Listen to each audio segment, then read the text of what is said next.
necesitamos soluciones. Reconocer que nuestra percepción, creencias y prejuicios afecta la tendencia de nuestra mente a crear las historias. A veces no escuchamos al otro. Si nuestra meta es la tolerancia, la justicia y reconocer al otro, estamos siendo civilizados. Y tarde o temprano coincidiremos en algo.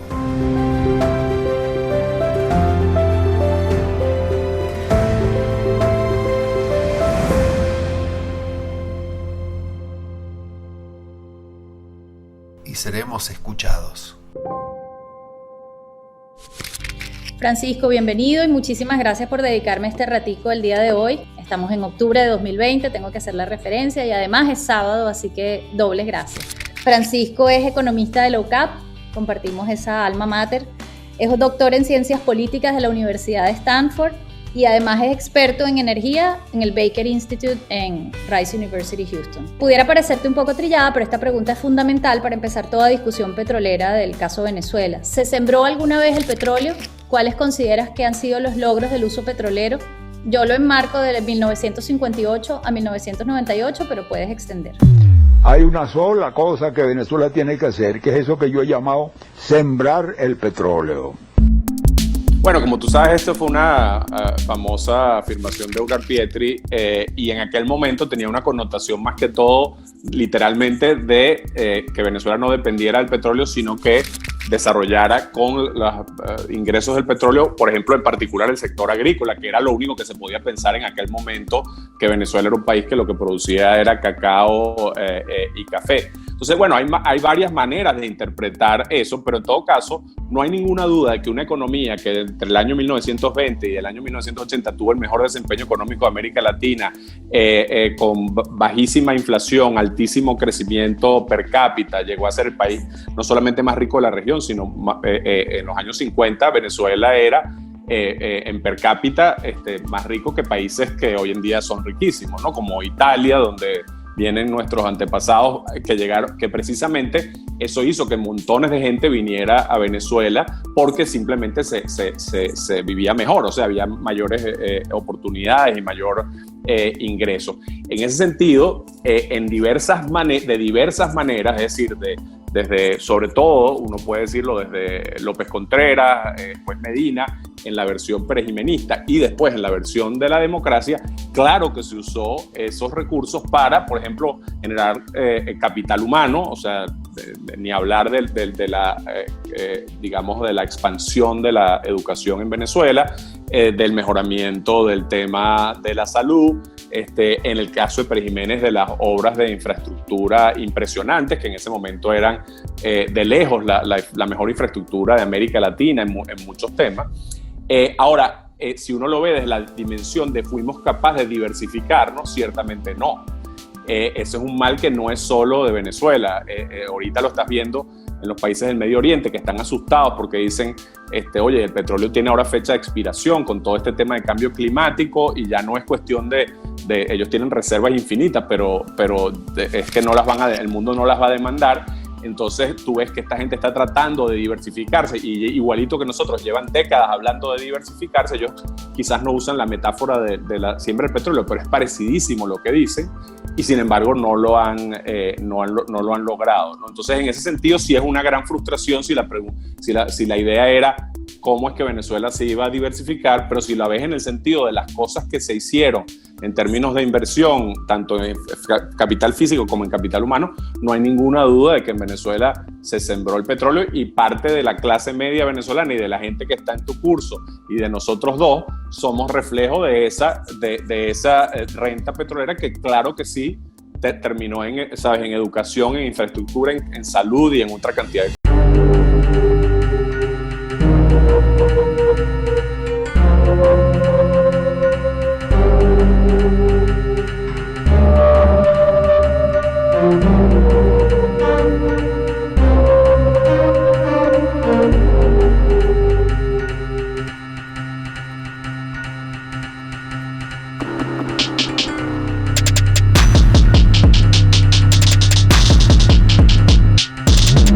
primero que creo yo que hay que entender es que con la ley de 1943, que fue una ley importantísima, no solo en la historia de Venezuela, sino en la historia petrolera mundial, de hecho, uno habla del 50-50, mucha gente habla del 50-50 a partir del decreto que hicieron los ADECOS en el trienio, pero en realidad, desde el punto de vista de la participación del Estado en la ganancia, el 50-50 comienza con la ley del 43, ¿no?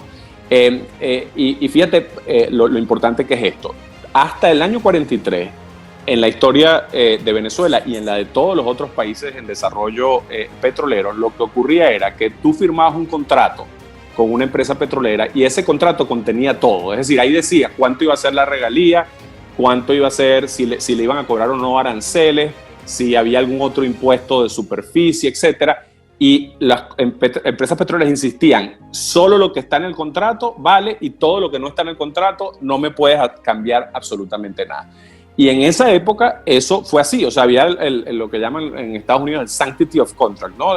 Que los contratos eran y además eran comprensivos, es decir, ahí estaba todo lo que tenía que ver. ¿Qué pasaba entonces en Venezuela? Que había contratos que se habían firmado con la ley de minas del año 1909, creo que fue, que tenían una regalía bajísima, pero esos contratos se cumplían. Es decir, Gómez, a pesar de que aprobó muchísimas leyes subiéndole los impuestos a las petroleras, solo se cumplían, solo eso era a partir de las que se firmaran después, de los contratos que se firmaran después de la ley. La ley del 43 rompe con eso y es la primera que renueva las concesiones, todas por 40 años, pero dice, primero ustedes van a pagar una regalía de 16.6, pero además van a tener que pagar un impuesto sobre la renta, es decir, un impuesto que lo decide soberanamente el gobierno venezolano. Y eso, si después se cambia el impuesto sobre la renta, pues lo vas a tener que pagar. Es decir, ya se rompe con esa idea de que solo lo que está en el contrato. En ese sentido, por un lado, es algo muy positivo porque le estableció la soberanía del Estado venezolano en esta materia. Por otro lado, es la primera vez que introduce una cosa que después generó, a mi modo de ver, muchos problemas, no solo en Venezuela, sino en el mundo, que es la posibilidad de que les cambien las reglas del juego a las petroleras después de que hacen la inversión. Y entonces, bueno, ¿qué pasó con el 50-50? Que básicamente cuando tú sumas la regalía que impuso la ley del 43 con el impuesto sobre la renta que se aprobó en ese momento, eso sumaba más o menos, no exactamente, pero más o menos 50% de la ganancia. Y eso era mucho más de lo que se pagaba en el Medio Oriente, en otros lugares. Entonces, allí después vienen los ADECOS y agregan el 50-60 más formal, que es agarrar y decir, sí, la suma de esas dos cosas, es decir, de la regalía 16%, que es sobre las ventas totales, más el 12% de la ganancia, no llega a ser 50% de la ganancia, entonces se le aplica como una sobretasa, es decir, una tasa que llegue a que el mínimo sea 50%. Es decir, nunca el Estado va a tener menos del 50%. Y aunque en la práctica no hacía tanta diferencia, porque como te digo, en la práctica era más o menos 50%, como no era necesariamente exactamente 50%, entonces bueno, eso fija un piso. Ahora, ¿qué problema tenía Venezuela con eso? Que si ellos veían, había ahora una nueva provincia petrolera más productiva que Venezuela. Venezuela había sido el gran productor de petróleo del mundo, fuera de los Estados Unidos, y el Medio Oriente se estaba transformando de lejos en el principal centro de producción, pero además con costos bajísimos. Entonces, para Venezuela eso era un dilema muy, muy serio, porque ¿qué pasa si esta gente no cobra impuestos y además tiene costos más bajos? ¿Quién va a invertir en petróleo en Venezuela? Y a la larga tenemos un problema de competitividad. Y entonces eso genera las primeras intenciones de los venezolanos de ir a comunicarle a los árabes lo que estaba haciendo Venezuela para incrementar su participación del Estado en la ganancia. Y si tú lo ves, ahí hay una línea directa desde esta visita del gobierno de Egaña y de los otros, y luego Pérez Alfonso con la OPEP, hay una línea allí de Venezuela tratando de convencer a los árabes de que ellos también adopten estas políticas de mayores impuestos, porque de lo contrario Venezuela le va a ser muy difícil seguir con esta política. Y el 50-50 realmente se rompe con algo que creo que vamos a hablar también, que es el decreto Sanabria, justo antes de que asuma el poder Rómulo Betancourt.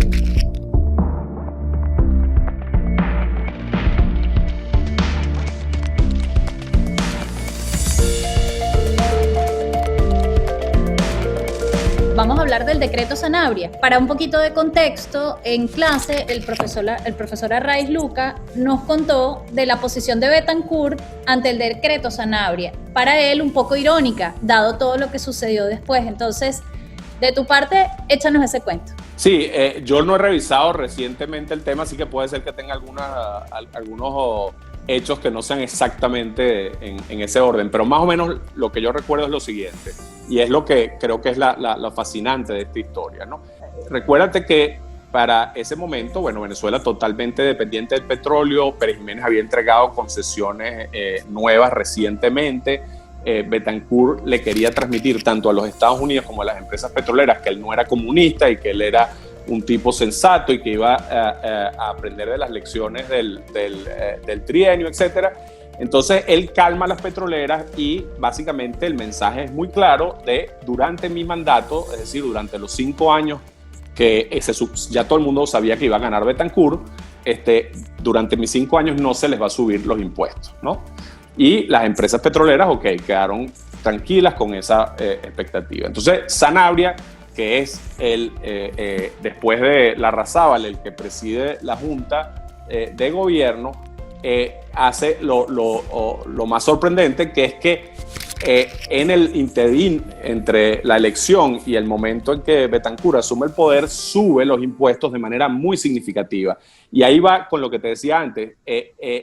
Venezuela ahora unilateralmente podía subir el impuesto sobre la renta y entonces subirle los impuestos a las petroleras, que eso nunca había podido, sino tenía que ser parte del contrato. Pero entonces fíjate, además lo que hizo Sanabria rompió la relación entre el impuesto sobre la renta que pagaban todos los demás venezolanos, las empresas o los individuos, y lo que pagaba la industria petrolera. Él le pone una tasa diferente y eso es mucho más grave desde la perspectiva de las petroleras, porque entonces dice, bueno, ahora ¿hasta cuándo lo pueden subir? Lo pueden hacer lo que les dé la gana, ¿no? Porque obviamente subir el impuesto a todo el mundo es costoso políticamente. Tú no le puedes subir el impuesto a todas las empresas de Venezuela a 60%, pero tú sí le puedes subir el impuesto a las petroleras porque las ganancias en el sector petrolero obviamente son muy elevadas. Entonces eso rompió con una tradición de estabilidad, digamos, fiscal. Pero lo más interesante es que, por supuesto, ¿quién iba a ser el gran beneficiario de eso? Rómulo Bethancourt, que empezaba su periodo y que venía en una situación que, por cierto, estaban bajando los precios del petróleo, entonces el ingreso petrolero iba a bajar. Entonces esto compensaba de manera importante, permitía que al subirle la tasa a una menor cantidad de ganancias, igual Bethancourt tuviera un ingreso mayor. Pero la paradoja de esta historia es que siempre se hablaba de que Sanabria era medinista. Sanabria terminó beneficiando a Bethancourt, pero le generó un problemón a Bethancourt con las petroleras, porque las petroleras dijeron, esto nos están tomando el pelo, ¿no? O sea, que este señor nos promete que no nos va a subir los impuestos y justo antes de que él asuma nos suben los impuestos mucho más de lo que se esperaba que lo podían subir Bethancourt. Y entonces las empresas petroleras tuvieron una relación muy confrontacional con Bethancourt. Y por un lado se dio ese episodio de que Bethancourt critica a Sanabria por hacer eso, pero por otro lado yo supongo que en privado pensaba, esto me viene buenísimo, ¿no? Es la perfecta excusa. Y yo no he encontrado evidencia de que esto sea así, pero uno se podría imaginar un escenario que Bethancourt, que era un político tan zamarro, lograra que Sanabria le hiciera el favor de subirle los impuestos y él quejarse públicamente, porque eso es lo que tenía que él, digamos, transmitirle a las petroleras.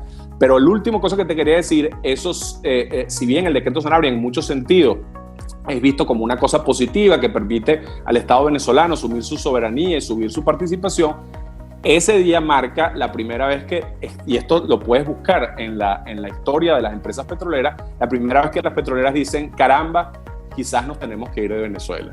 Y hay un artículo fascinante en el New York Times de ese momento en que el periodista dice, estoy aquí en el Hotel Tamanaco, el símbolo de la industria petrolera, porque estaba lleno de petroleros normalmente, y dice, y aquí se fue todo el mundo porque la industria petrolera venezolana ya no es atractiva. Y aunque el colapso de la industria petrolera venezolana ocurrió en el año 71, la siembra de eso ocurrió con el decreto Sanabria, y luego unos días después o unos meses después, cuando Pérez Alfonso ratifica la política de no más concesiones. Entonces ahí por primera vez las empresas petroleras dicen, por un lado, esta gente me va a subir los impuestos cuando le dé la gana, y por otro lado, no me va a renovar las concesiones, o sea que mi expectativa de permanecer en el país ya tiene una fecha de expiración. Esa línea de tiempo está muy interesante. Por ahí había una que yo tenía guardada donde hablaba, creo que era Tomás Estraca también, de una línea del tiempo de cómo fue decayendo, o sea, cuáles son los hitos en la caída de nuestra industria petrolera. Había una pregunta interesante que yo tenía para ti, que era mencionar personajes importantes en la historia del petróleo en Venezuela, pasado, presente, futuro, los primeros que te vengan a la mente, que tengan posiciones y reglas sobre cómo deben suceder las cosas en el sector petrolero. Y una vez que te hayas apoyado en esos personajes, ¿cuál es tu posición sobre cómo tienen que suceder las cosas en el sector petrolero venezolano? Mira, el personaje que más me viene a la mente y que es por un lado una figura también fascinante de la historia de Venezuela y en muchos sentidos una persona que uno puede valorar muy positivamente, pero que yo creo que por sus rigideces mentales también causó mucho daño a la industria petrolera, es Juan Pablo Pérez Alfonso. Pérez Alfonso entendió primero que mucha gente, que lo que te decía antes, Pérez Alfonso entendió que había que hacer algo con los países del Medio Oriente si queríamos que Venezuela realmente pudiera beneficiarse sustancialmente de la riqueza petrolera, porque además él tenía claro que del otro lado tenía a las famosas 7 hermanas, es decir, a las grandes empresas internacionales que estaban cartelizadas y que si tú, digamos, no organizabas de alguna forma a los países productores, no ibas a poder, o sea, este monopolio te iba a hacer lo que le hicieron, por ejemplo, cuando tumbaron al primer ministro de Irán, cuando trató de nacionalizar la industria petrolera en Irán. Básicamente el gobierno de Estados Unidos, el gobierno de la Gran Bretaña y las empresas petroleras básicamente iban a boicotear a cualquiera que osara, digamos, tomar o control, digamos, o nacionalizar la industria petrolera o subirles los impuestos unilateralmente de manera significativa. Entonces, ahora, ¿qué pasa? Pérez Alfonso, además, hizo una cosa brillante, que fue estudiar dónde se ha hecho algo parecido a lo que él estaba pensando. Bueno, nada menos que en Texas, el único lugar donde se había hecho cuotas de producción y se había organizado a los productores era Texas, en la Texas Railroad Commission, que era el órgano regulador del gobierno de Texas, que había decidido en un momento de sobreproducción brutal, después en la Gran Depresión, que los precios del petróleo habían caído al piso y todo el mundo estaba perdiendo plata. La Texas Railroad Commission básicamente creó una especie de cartel organizado por el gobierno de Texas, ¿no? Por el estado de Texas. Entonces, Pérez Alfonso aprendió de eso. Pero por otro lado, Pérez Alfonso tenía 2 ideas que yo creo que fueron trágicas para el país, ¿no? La primera era esta idea de no más concesiones, ¿no? Que en vez de pensar en nuevas maneras digamos, de atraer inversión privada en un modelo que podía ser diferente al de concesiones, ¿no? Él básicamente le puso como un fin a la historia petrolera privada en Venezuela con esa visión, y al no renovar las concesiones que se podían renovar a mitad de periodo en el año 63. Pero además Pérez Alfonso se convenció a sí mismo de la tesis del agotamiento, es decir, que el petróleo se iba a acabar en Venezuela y también se iba a acabar en el mundo. Y él y sus errores de política, a mi modo de ver, lo convirtieron en una profecía autocumplida. Es decir, las petroleras dejaron de invertir en Venezuela, dejaron de explorar por petróleo y efectivamente, para el momento en que se nacionaliza la industria petrolera, Venezuela tenía poquísimos años de reservas de petróleo y actuamos durante muchos años como si se había acabado el petróleo, y Carlos Andrés Pérez en su gobierno en el año 73 dijo: esta es la última oportunidad de usar el poco petróleo que nos queda para desarrollarnos como locos en la gran Venezuela. Y eso, o sea, hubo muchas ideas de política equivocadas, ¿no? Bueno, Pérez Alfonso lo que quería es que se produjera menos petróleo en Venezuela, ¿no? Por cierto, un debate fascinante que lamentablemente se quemó con los archivos de RCTV fue el debate entre Arturo Uslar Pietri, Juan Pablo Pérez Alfonso, y nada menos que el moderador era Carlos Rangel, ¿no? Esa era una Venezuela de un nivel insólito, y allí se vieron esas 2 visiones. Y es curioso que Uslar, que alguna gente lo ve como antipetrolero porque ciertamente tenía esa obsesión con que el petróleo era una especie de cosas que sabes, que la renta petrolera te convertía en un parásito y toda esa. Ciertamente Uslar tenía esa visión. Sin embargo, Uslar, en el debate con Pérez Alfonso, es un tipo muy práctico. Él dice, tenemos que invertir más en petróleo, tenemos que desarrollar el petróleo, tenemos que atraer inversión extranjera. Y Pérez Alfonso en contra. Entonces, bueno, ese para mí es el símbolo de una persona, por cierto, súper honesto. Juan Pablo Pérez Alfonso, un tipo muy respetado por su honestidad, un tipo que obviamente alertó sobre lo que estaba pasando en el gobierno de Pérez I, sobre la locura que estaba ocurriendo en ese momento, pero una persona que a mi modo de ver hizo muchísimo daño y creó una escuela petrolera que todavía que tuvo muchísimo impacto en el chavismo. O sea, Mendoza Potelá, Gastón Parra Luzardo, todos esos son los discípulos de Juan Pablo Pérez Alfonso, y yo creo que causaron muchísimo daño su interpretación de la historia petrolera en Venezuela, y lo siguen causando hoy y lo van a seguir causando tristemente en el futuro. Bueno, entonces ahora vamos a hacerte una aún más difícil. Vamos a ver si puedes encontrar algún personaje que hoy en día, porque también tenemos que ser justos y dar balance, un personaje que califique como bueno o como exclusivamente positivo algún hecho petrolero, energético en estos últimos 20 años en Venezuela. Hablemos de personajes optimistas. Mira, yo creo que es importante, como tú dices, entender la visión de los que piensan diferente de uno y de los que avanzaron una política petrolera que desde la perspectiva de hoy, por supuesto, parece un desastre absoluto, ¿no? El intelectual más importante, porque aunque te hablé de toda esta gente como Gastón Parra Luzardo, Mendoza Potelá, etcétera, ellos influyeron mucho de alguna forma, y Álvaro Silva Calderón en particular, en la ley del 2001. Pero el arquitecto de la política petrolera del chavismo más importante es sin duda Bernard Mommer, que es un personaje fascinante porque este es un señor alemán de izquierda alemana que termina en la Universidad de los Andes en Venezuela como profesor de economía, un matemático alemán, un hombre brillante, y se viene a Caracas, por cierto, de la mano de Asdrúbal Batista y de mi suegra Mercedes Pulido para trabajar. Asdrúbal estaba trabajando en unos proyectos con mi suegra y terminan en Caracas, ¿no? Bernard en la UCB, luego en PDVSA, luego Ramón Espinaza, que es mi querido mentor, tristemente fallecido recientemente, se lo lleva a PDVSA, ¿no? Y entonces Bernard tenía una serie de ideas que claramente, digamos, él influenciaron tanto la ley como luego la política. En primer lugar, la teoría de él es, tú tienes que tener regalías altas, porque recuérdate, la regalía es un porcentaje del ingreso bruto, o si lo quieres ver, un porcentaje del petróleo que se produce, ¿no? Se lo tienes que pagar al Estado. Mientras que el otro instrumento que se usaba mucho en Venezuela era el impuesto sobre la renta.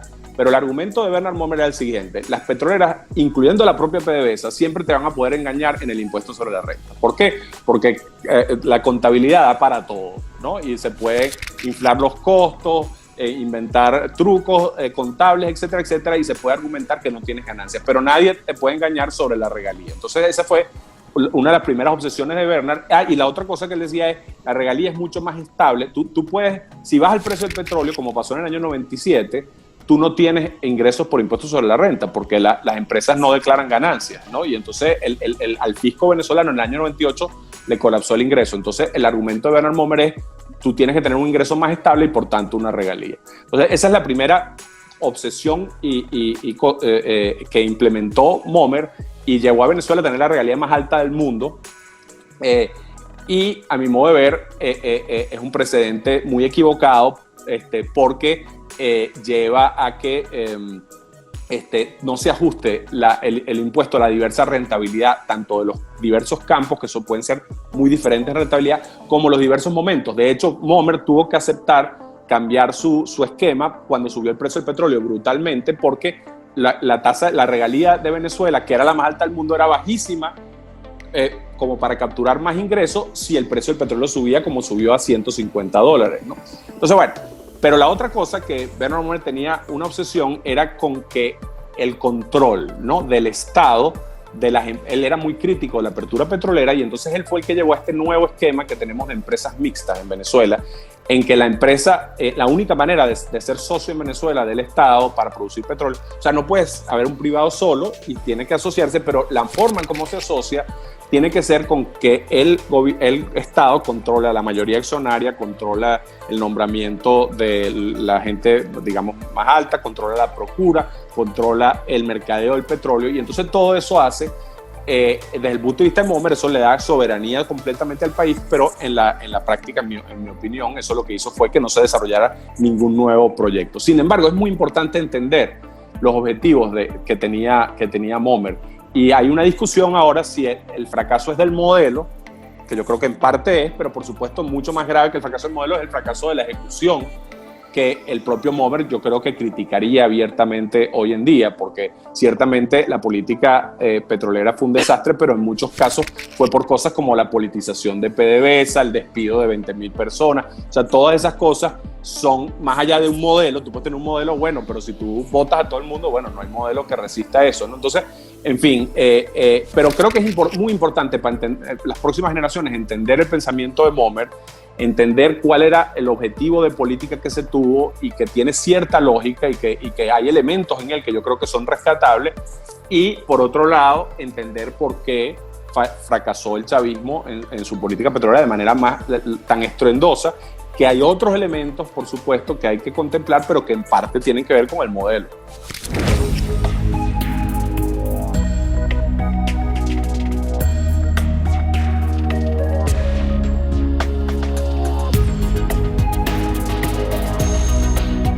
Bueno, pues vamos a una pregunta que es fundamental en estos tiempos, y si no, mis hijas no me dejarían ni utilizar esta entrevista. Háblame de las mujeres, y esta me la tomo de Andrea Atilano, que la hizo en clase. Háblame de las mujeres en la industria petrolera. La primera cosa importante que hay que decir es, sin duda, es la ausencia de mujeres por muchísimo tiempo en roles importantes, tanto en la parte técnica como en la parte gerencial de la industria petrolera. Mucho más que en otros sectores de la economía, porque obviamente la participación de las mujeres en la economía se ha incrementado a lo largo del tiempo, pero el petróleo siempre ha estado detrás de otras industrias en la incorporación de mujeres. En parte, bueno, el petróleo tiene un componente de trabajar en campos petroleros, de perforar, de trabajar en refinerías, etcétera, que quizás ha hecho que sea menos atractivo para las mujeres, pero con el tiempo muchas mujeres de primera línea se graduaron de ingenieros petroleros, de ingenieros geofísicos, de ingenieros químicos, etcétera, y empezaron a entrar en la industria petrolera. Pero hasta hace nada, las historias, incluso aquí en Texas, es fascinante, que te dicen es que había un congreso de petroleros y era tan abrumador el número de hombres con respecto a mujeres, que era el único lugar en Estados Unidos que hace 30 años pasaba que al final llegaban unas chicas con poca ropa a entretener al grupo, ¿no? Y las pocas mujeres que había decían, esto es escandaloso, ¿cómo es posible que esta industria siga pensando así? Por supuesto, eso ya no es la realidad de hoy, pero ha tardado mucho. Ahora, hay varios casos interesantes. Uno muy atrás, te cuento, es Ida Tarbell, que es la periodista que puso en jaque a John Rockefeller y que mucha gente atribuye a ella el hecho de que se haya básicamente desmembrado, o el gobierno de los Estados Unidos, el Departamento de Justicia, haya obligado con demandas legales a desmembrar a la empresa más importante petrolera del mundo, Standard Oil, en varias, por cierto, varias de sus hijas hoy son de las principales empresas de petróleo del mundo, como Exxon y Chevron. Pero en todo caso, una mujer periodista dándole, cambió la historia petrolera mundial y cambió la historia de los Estados Unidos, no solo en ese tema, sino obviamente en otros temas, porque no era solo petróleo, donde por supuesto había una gran concentración de capital al principio del siglo XX. Más recientemente, en la industria petrolera venezolana, no hubo mujeres en las juntas directivas de PDVSA. Mari Luzardo, quien estuvo recientemente en la junta OC de PDVSA, fue la mujer que llegó más alto en la propia parte, digamos, de producción de petróleo. Estuvo Antonieta Mendoza, la madre de Leopoldo López, en el área de relaciones públicas, pero ciertamente, aunque había un grupo excepcional de mujeres gerenciales ya para la época que Hugo Chávez llega al poder, la mayoría no habían llegado al nivel, digamos, más alto de la industria. muy interesantemente, mi gran amiga y querida amiga que estudió comunicación social en la Católica, pero después hizo doctorado de Economía Internacional, Luisa Palacios, ha sido la mujer que ha alcanzado el cargo más alto en la industria petrolera venezolana, ahora con la Junta de Citgo, la presidenta de la Junta Directiva de Citgo, nombrada por Guaidó. Y ha hecho, a mi modo de ver, una labor extraordinaria en un momento dificilísimo y ha demostrado el rol que pueden tener las mujeres en nuestra industria petrolera. Y aunque ella no es una petrolera, porque su formación es más en economía y finanzas, en este momento ese era un cargo que requería, digamos, las capacidades que ella tiene. Ahorita se está retirando de la Junta Directiva, pero creo que es muy entusiasmante para las mujeres venezolanas que están en el sector ver el exitoso ejemplo de Luisa Palacio. Y en el área más técnica, te puedo decir que hoy en día algunas de las más destacadas geofísicas en el mundo entero, en Kuwait, en México, en Canadá, son venezolanas con experticia técnica, que muchas vinieron o de INTEBEP o se formaron en la parte más, por ejemplo, en la Universidad Simón Bolívar. Ha sido una cuna de una cantidad de profesionales de primerísimo nivel, por supuesto también la Central, la Universidad del Zulia, que han formado gente con experticia en este sector, que son mujeres hoy muy destacadas en el mundo entero. Yo, que después de economista me dediqué más bien al desarrollo de software en el área de tecnología, también ahora que comentas, recuerdo que tengo grandes y buenas amigas que hoy en día seguimos trabajando juntas, que vienen de Intesa, creo que se llamaba, Servicios de Petróleos de Venezuela, o de las filiales, no lo sé. Ajá. Grandes profesionales, controladoras de proyectos con las que llegué a trabajar en la Corporación Andina de Fomento, todas formadas en la industria petrolera con un nivel que sobresalía incluso sobre nosotros, quienes tuvimos la oportunidad de formarnos en el extranjero con las becas de Fundayacucho. Estos profesionales que sin salir de Venezuela, única formación la habían tenido en la industria petrolera, en el área tecnológica y en el área de control de proyectos, eran número uno. Y así muchas mujeres. Y te tengo el mano a mano, Bernard Momer con Luisa Palacios. La tarea se te puso más difícil.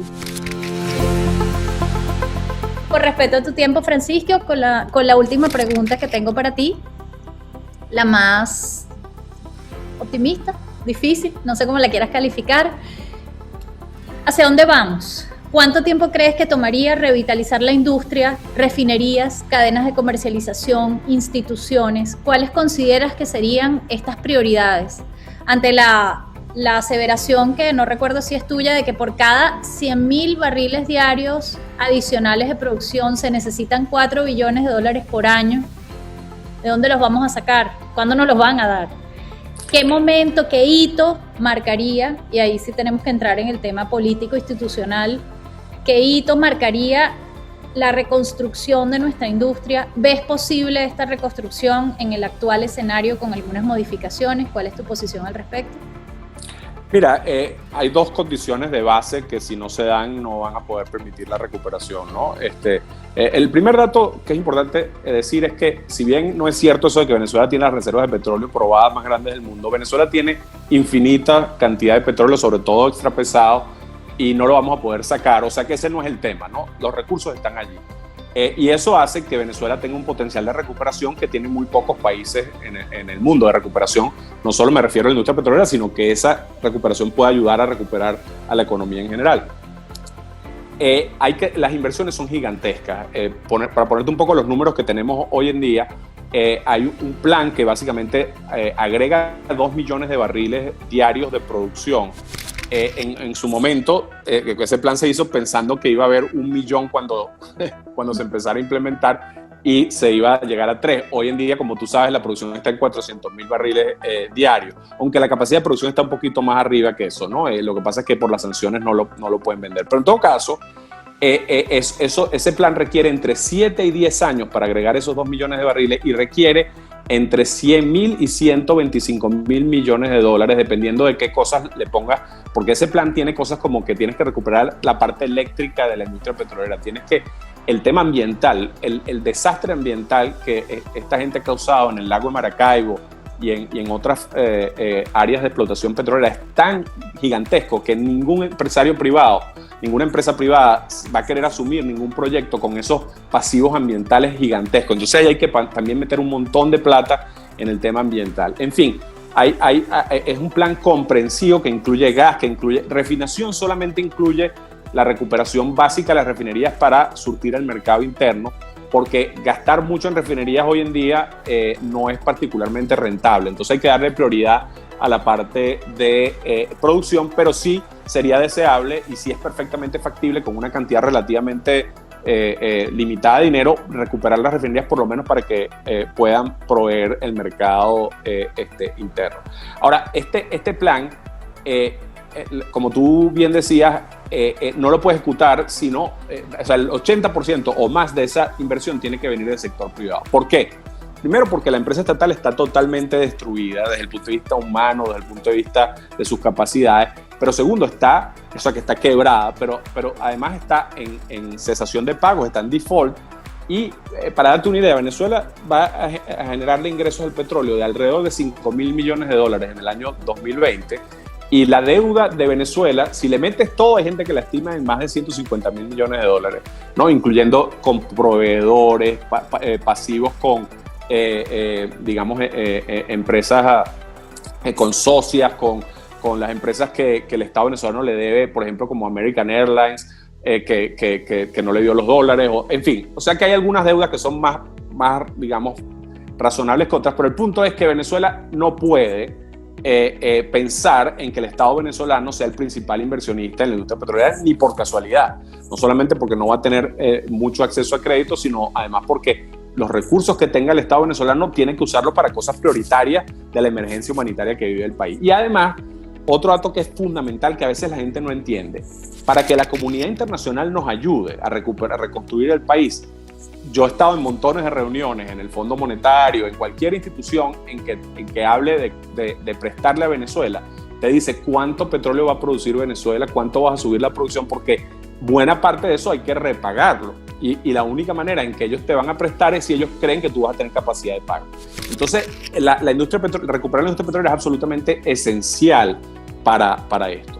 Y entonces, nadie te va a prestar para que recuperes el sector petrolero, porque es un sector súper rentable. Entonces, el dinero que te va a prestar la comunidad internacional va a ser para reconstruir el país, la infraestructura eléctrica, para programas de emergencia de alimentación, para otras cosas. Ok, entonces, ahora, ¿qué pasa? Hoy tú tienes dos cosas que hacen imposible recuperar el sector. La primera, bueno, un gobierno con cero credibilidad que ha destruido la industria petrolera, que tiene una empresa estatal totalmente con ninguna capacidad de ejecución y que tiene una historia de incumplimiento con las empresas internacionales, etc. Y después tienes las sanciones. Sin el levantamiento de las sanciones, por un lado, que requiere, por supuesto, acordar con la comunidad internacional una transición política, y sin que tú tengas un cambio del marco institucional y del gobierno, no vas a tener inversión. Y yo voy mucho más allá. Incluso si tú tienes una transición a un gobierno democrático, el tema es cómo tú generas credibilidad en un país que tiene una reputación terrible en el tema de respeto a los derechos de propiedad en el sector petrolero. Entonces, eso requerirá al menos, como mínimo, tener el marco institucional que tienen los países que han sido exitosos recientemente, como Brasil y Colombia, es decir, generar una agencia reguladora independiente, es, tener garantías de, por ejemplo, arbitraje internacional, tener un sistema contractual y fiscal que sea atractivo para las empresas. Es decir, requiere cambios importantísimos en la legislación, en el marco institucional y, por supuesto, en las políticas petroleras, pero también requiere cooperación importantísima de otros países y de los multilaterales, etcétera, para poder reconstruir esas capacidades que Venezuela tenía y que, por cierto, la gran ventaja que sí tiene Venezuela es que la diáspora venezolana, que es una tragedia que se haya ido del país, pero esa diáspora en el sector petrolero ha sido súper exitosa en el mundo entero. Y esa gente, aunque mucha de ellas no va a regresar, va a poder ser instrumental en las empresas. Ellos trabajan en las empresas que van a invertir en Venezuela, ellos tienen conocimiento que va a fluir hacia Venezuela de nuevas técnicas de explotación, de nueva tecnología, etcétera. muchos de ellos tienen empresas fuera de Venezuela y van a invertir en Venezuela. Es decir, que además de que algunos yo espero que regresen a Venezuela, entonces toda esa combinación de cosas hacen que la diáspora venezolana va a ser absolutamente esencial en la recuperación del sector petrolero, y es una de las pocas cosas dentro de la tragedia que vivimos en el sector petrolero y por supuesto en el país en general, que me hace a mí más o menos optimista la combinación de que tienes el petróleo allí, con que tienes el know-how, el conocimiento, la experticia, regada por el mundo, pero en manos de venezolanos, que la mayoría de ellos quieren, digamos, aportar al país. Eso me hace pensar que en una década, después de que haya transición en Venezuela, podríamos tener otra vez una de las principales industrias petroleras del mundo. Y solo quería terminar diciendo, tenemos una ventana de oportunidad que no es muy larga, porque por el tema de cambio climático y por todos los cambios tecnológicos que están ocurriendo, la industria petrolera sin duda va a dejar de ser, como es hoy, la principal fuente de energía del planeta. Y aunque eso no significa que no hay que invertir una cantidad gigantesca en petróleo, porque se van a seguir consumiendo por muchas décadas una cantidad importante, y además hay que reponer los barriles que caen por la declinación de los yacimientos, tú los tienes que reponer. O sea que Venezuela tiene espacio de 2 décadas, de quizás 3 décadas, para ser otra vez un país importante productor de petróleo. Pero la fecha de expiración va a llegar en algún momento y la ventana de oportunidad es relativamente corta. Si no hacemos las cosas bien, la vamos a desaprovechar. Y quizás el único otro mensaje es: no creamos que vamos jamás a volver a ser un país como el que fuimos, que vivía del petróleo. Eso se acabó. Por el número de habitantes que tiene hoy Venezuela y la capacidad de producir máxima que tenemos, como tú dices, podríamos llegar a 5, pero va a ser dificilísimo y va a tomar muchísimo tiempo.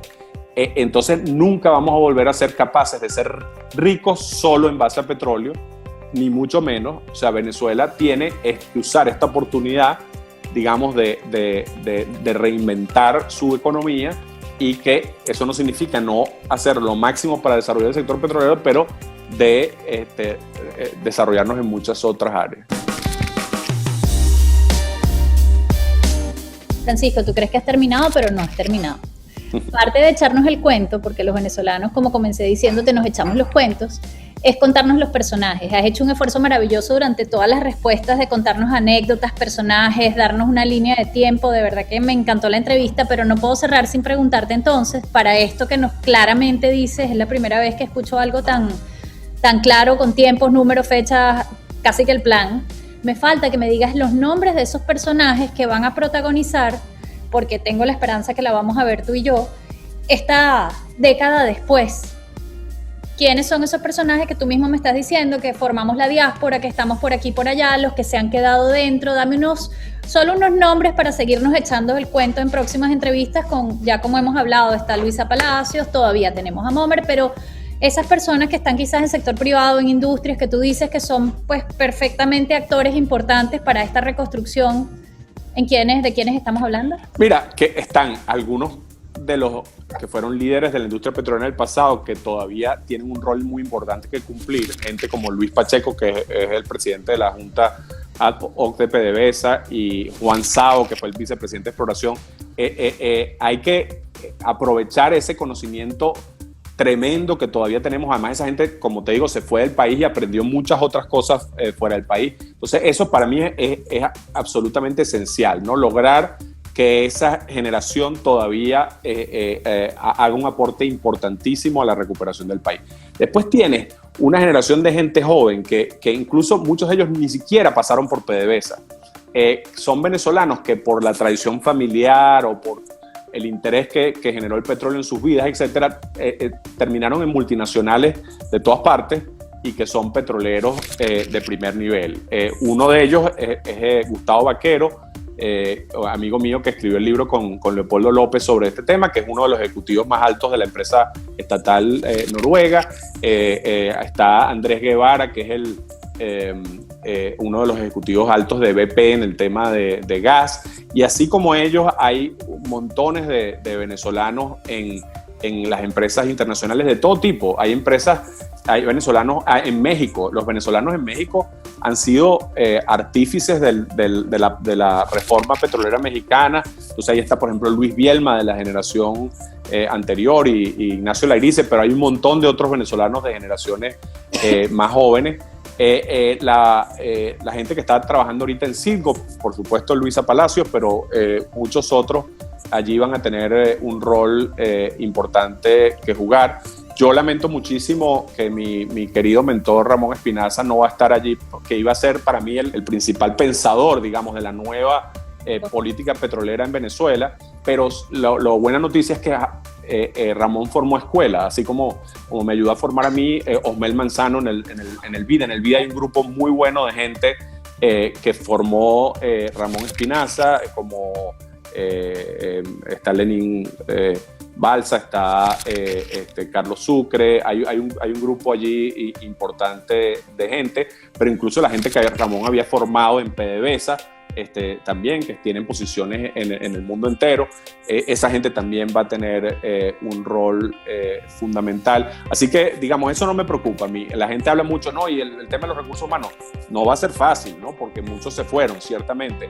Pero esa parte yo creo que es la más fácil de resolver. Lo más difícil es estabilidad política, es poder tener un país que funcione, tener un mínimo de seguridad, porque ¿cómo le pides tú a una familia que vive en Canadá que se le ocurra venirse a Venezuela si tiene miedo que lo van a matar? O sea, eso no, así no vamos a poder recuperar el sector, ¿no? Pero sí soy muy optimista en que la gente la tenemos. De hecho, una de las grandes tragedias de la historia sería que esa impresionante capacidad que tienen los venezolanos en el mundo, que son quizás uno de los países con más capacidades en el mundo en tema petrolero, que eso no sirva para recuperar a su industria petrolera en esta última ventana de oportunidades, así como es una tragedia, ¿no? Pero bueno, hemos vivido en una tragedia tan grande que no sabemos si vamos a salir de ella.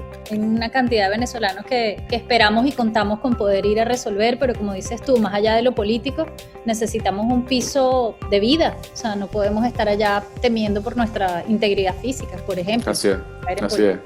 Francisco, muchas gracias por respeto a tu tiempo y agradezco. Tenemos que seguir trabajando en echarnos el cuento, porque si no nos echamos el cuento, fíjate Ramón, se nos fue prematuramente, gracias a Dios con bastante registro, pero echarnos el cuento de la manera que sea y sobre todo si le podemos llegar a un público distinto es maravilloso, no tiene precio, y te agradezco que me acompañes en esta nueva tarea que he emprendido.